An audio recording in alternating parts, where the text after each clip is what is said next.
The stage lights blazed hot across the polished floor of the television studio, casting long shadows against the bright backdrop that proudly read, "Town Hall, the future of America." The network executives had dreamed for weeks about this night. They had planned, scripted, and hyped it as a moment of raw confrontation. And in truth, nobody quite expected just how explosive it would become. Barack Obama, calm as ever, stood behind the podium on the left. His suit fit perfectly, his composure unshaken. The crowd leaned forward in their seats, waiting for him to speak. On the opposite side, Donald Trump gripped the lectern, his hands curling into fists, his jaw tight. He looked restless, like a man carrying a storm inside his chest. From the beginning, the atmosphere was tense. The moderator had asked about the economy, the border, and healthcare. Both men sparred with words, trading barbs that drew both cheers and jeers from the divided audience. But the night didn't ignite until the moderator pivoted toward a topic few expected to dominate the conversation: family. The question was straightforward enough. How important are the personal lives of leaders when shaping the image of America? Obama leaned into the microphone, his voice smooth, deliberate. "Look," he said, pausing long enough to command attention. "When you're the President of the United States, your family becomes a reflection of the country. That doesn't mean they're perfect, but it does mean the values you show, respect, empathy, dignity, those matter. My wife, Michelle, and I, we've always tried to lead by example. We built a partnership on equality. We didn't come from privilege. We fought together. And that's the American story, building something with someone who shares your struggle." The crowd clapped warmly, but Obama wasn't finished. His eyes shifted, just for a second, toward Trump. The words that followed were sharp, deliberate, and unlike anything he had said before in public. "Now, I know not every marriage tells that same story. Some marriages are about business arrangements, about what can be gained rather than what's shared. And some leaders," he paused, "seem to think that marrying someone for status or appearance is enough. But let's be real here, America deserves a first lady who is more than a photo op. She should represent more than a branding exercise." A murmur rippled through the audience. Cameras zoomed in on Trump, whose face shifted from flushed pink to beet red. Obama's voice hardened. "And yes, Donald," he continued, calling him out directly, "your wife is an immigrant. That's fine. Immigrants built this country. But you used her story not as a way to embrace America's promise, but as a shield for yourself. You waved her around like a trophy while at the same time demonizing millions of immigrants just like her. That's hypocrisy. That's not leadership. That's exploitation." Gasps echoed across the room. The moderator raised his eyebrows, unsure whether to cut Obama off or let the moment ride. The audience buzzed like a hive, and half the crowd broke into thunderous applause. The other half booed so loudly that the mics struggled to balance the sound. Trump slammed his fist against the podium. "That's disgusting," he shouted, his voice cracking with fury. "How dare you bring my wife into this? How dare you talk about my family like that? You don't know a thing about Melania, nothing." Obama remained steady, his expression unchanged, though the corners of his mouth curved ever so slightly, as if he had expected this eruption. "Donald," he said, calm in the eye of Trump's storm, "this is about honesty. If you're going to lecture the country about traditional values, if you're going to demonize immigrants, then the people deserve to know the truth. Melania's story isn't a weakness, it's America's story. But you twisted it to fit your own political game. That's on you, not her." Trump's face contorted. "You think you're better than me? You think your marriage is some kind of model? Give me a break. Melania is beautiful, sophisticated, intelligent, smarter than Michelle, by the way, and she loves me. That's more than enough. And by the way, the American people love her. You don't know how many people come up to me and say, 'Sir, your wife is the classiest first lady we've ever had. Believe me, Barack, you couldn't handle a woman like her.'" The audience groaned, half laughing, half shocked at the brazenness of the comment.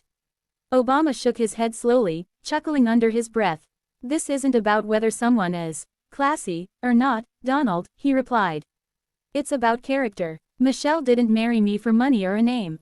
She married me when we had nothing but ambition and hope. And that's the difference. People can see it. They can feel it. That's why they respect her. That's why they respect us. Because it's authentic." Trump leaned forward, pointing a finger across the stage. "You don't know a damn thing about authenticity. You're fake. Everything about you is fake. The hope, the change, the speeches. You're a phony. And dragging my wife into this. That's low, even for you. But Obama refused to flinch.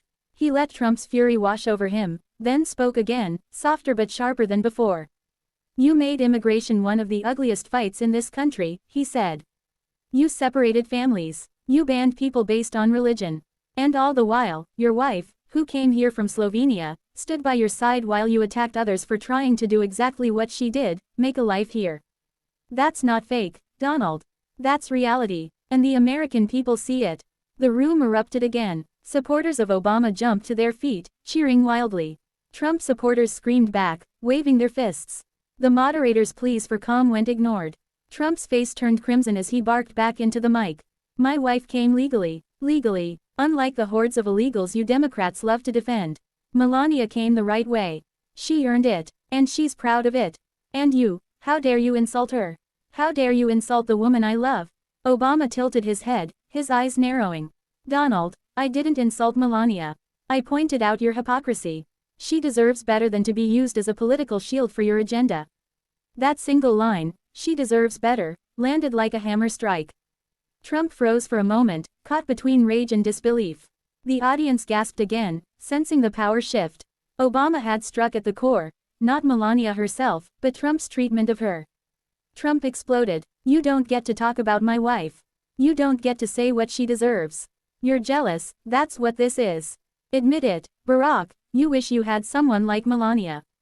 But you don't. You never could. You don't understand loyalty. You don't understand beauty. You don't understand power. That's why Michelle looks miserable every time she's with you." The crowd groaned again, some booing, others shouting. Obama laughed, not cruelly, but knowingly, like a man who had weathered storms far worse. "Donald," he said, his voice cutting through the chaos like a blade, "if your idea of loyalty is a marriage built on appearances, then I'm glad I don't understand it. My marriage is built on love, respect, and partnership. Yours, well, the whole world can see what it's built on." The audience gasped, then erupted again, louder than before. Some cheered Obama's unflinching words, while others screamed insults back at him. The moderator nearly gave up trying to restore order. Trump's rage boiled over. He pounded the podium again and shouted so loudly the mic screeched with feedback. "I won't let you get away with this. I won't let you smear Melania. She's the best first lady this country has ever seen, better than Jackie, better than anyone. And you," he pointed furiously at Obama, "you're nothing but a disgrace. You're a fraud. You should be ashamed of yourself." But Obama didn't respond with anger. Instead, he straightened his suit, adjusted his tie, and smiled calmly into the camera. "The truth isn't always comfortable, Donald," he said. "But America deserves leaders who live it, not leaders who hide behind smoke and mirrors. That's all I have to say." The crowd roared. Some stood and clapped, others shouted and jeered, but the energy was undeniable. Trump fumed, his face blazing red, his hands trembling with rage. Obama remained calm, collected, almost serene, as if he had known all along how this confrontation would unfold. The segment ended in chaos. Security had to intervene when audience members began shouting across aisles, nearly breaking into physical fights. The network, gleeful at the ratings, replayed the exchange endlessly on social media. Within hours, hashtags like #Obama exposes Trump and #Melania debate trended worldwide. Pundits debated every word. Some accused Obama of crossing a line by mentioning Melania. Others praised him for cutting through Trump's hypocrisy. Trump himself launched into a furious tirade on Truth Social, posting in all caps about how Obama is jealous of Melania. And fake news is twisting everything.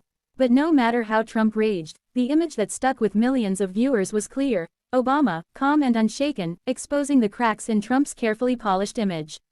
For the first time in years, the story wasn't about Trump's insults, but about his defensiveness, his raw fury when his marriage was questioned. And somewhere, quietly watching from behind closed doors, Melania Trump said nothing. Because sometimes, silence says everything.